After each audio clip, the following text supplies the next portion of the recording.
ভাই এখান থেকে কি বের করছেন আপনি? এখান থেকে আপনার মতন একটা ইঁদুর বের করবো, আপনি একটু ওয়েট করেন। কার মতো বুঝতে পারলাম না আমি কথাটা। আপনার মতো হাট বেটা।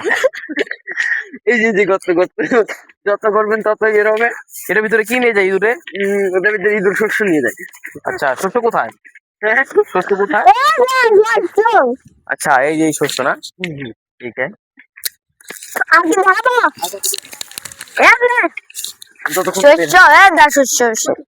এই শস্য মাটির তলে নিয়ে চলে যায়। আমার আসলে তো ভেঙে গেল। এগুলো নিয়ে কি বাজার বেচে না? এগুলো নিয়ে কি বাজার বেচে? না, এগুলো সংরক্ষণ করে ওরা ওদের প্রজন্ম ভবিষ্যতে ছোট ছোট বাচ্চাদের জন্য এটা টিকিয়ে রাখে। আচ্ছা, যাতে ঠিক তারা সামগ্রী খেয়ে বেঁচে থাকতে পারে, এটাই আর কি। আচ্ছা ঠিক আছে। আর কিছু প্রশ্ন করতে পারে। এই বাচ্চারা তোমরা একটু শোনো। এটা কিন্তু কামড় দিতে পারে।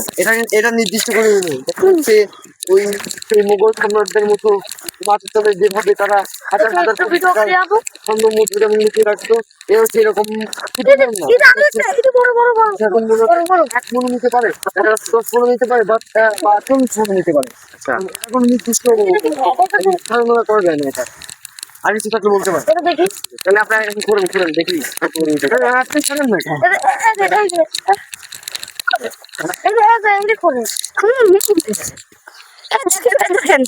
এই কিনে মাথা নাই কথা বলছে।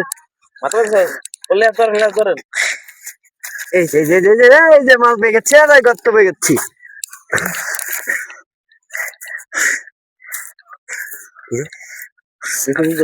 কত বড়! এই যে বিশাল বিশাল